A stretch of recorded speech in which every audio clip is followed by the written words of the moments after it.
داستانی که از مرزهای دیوارها شروع شد و به عمق جنگی بی‌رحم کشیده شد. قهرمانی که برای آزادی همه چیزش رو فدا کرد. اما چرا ارن یگر، کسی که همه بهش امید داشتن، به دشمن شماره 1 جهان تبدیل شد؟ به حرفام خوب گوش بدید، چون این داستان فقط یک افسانه نیست، یک حقیقت تلخه که باید شنید. امروز میخوایم با هم بریم تو دل دنیای پرماجرای ارن یگر، یه پسر عادی که توی دنیای غیر عادی به دنیا اومد و با سرنوشت خودش جنگید. ولی آیا همه چیز همونطور که خودش میخواست پیش رفت؟ بریم ببینیم. ارن یگر توی دنیای محاصره شده به دنیا اومد، دنیایی که اطرافش فقط دیوار بود و پشت دیوارها غول‌هایی که فقط یک هدف داشتن: خوردن انسان‌ها. از همون اول زندگی ارن یه پسر بچه ساده و رویا پرداز بود. همیشه میگفت یه روز همه این دیوارها رو میشکنم و میفهمم دنیای اون بیرون چه شکلیه. اما کی فکرشو میکرد که همین آرزو یه روز به بزرگترین فاجعه تاریخ تبدیل بشه؟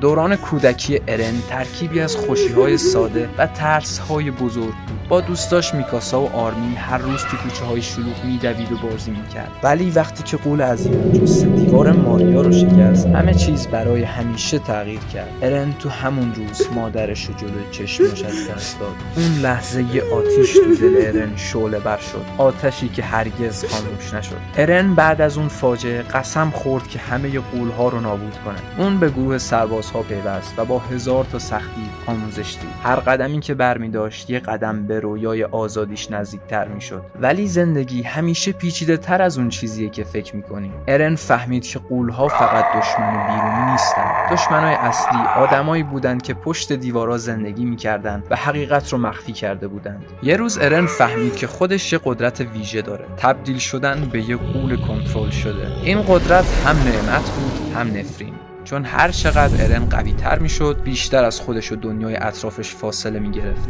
دیگه از اون پسر بچه معصوم و دوست داشتنی خبری نبود. ارن تبدیل شده بود به مردی که برای آزادی حتی حاضر بود خودش رو قربانی کنه. با گذشت زمان ارن فهمید که دشمنای واقعی مردم جزیرش نیستن. دشمنای واقعی اونایی بودن که سالها مردم رو از حقیقت دور نگه داشته بودن.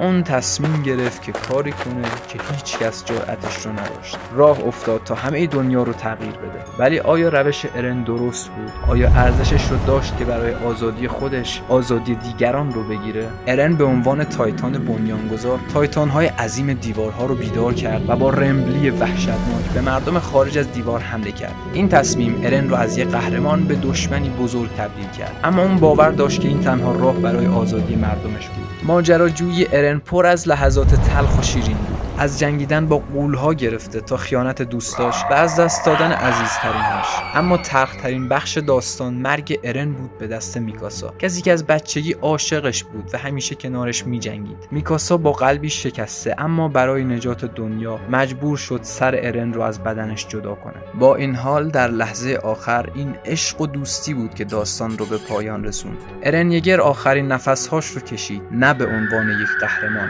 بلکه به عنوان کسی که دنیا رو تغییر داد، حتی اگه خودش تو این راه نابود بشه. ارن یگر یک قهرمان نبود، اون یک انسان بود، کسی که توی دنیای تاریکش دنبال نور میگشت. داستان ارن به ما یاد میده که هیچ آزادی بدون تاوان به دست نمیاد. اما آیا همیشه باید همه چیز رو فدا کنیم؟ انتخاب با خود ماست. رفقا، اگه از این داستان خوشتون اومد حتما لایک کنید، کانال رو سابسکرایب داشته باشید و نظرتون رو برام بنویسید. منتظر داستان‌های بعدی باشید و تا ویدیوهای بعدی قربان شما. خداحافظ.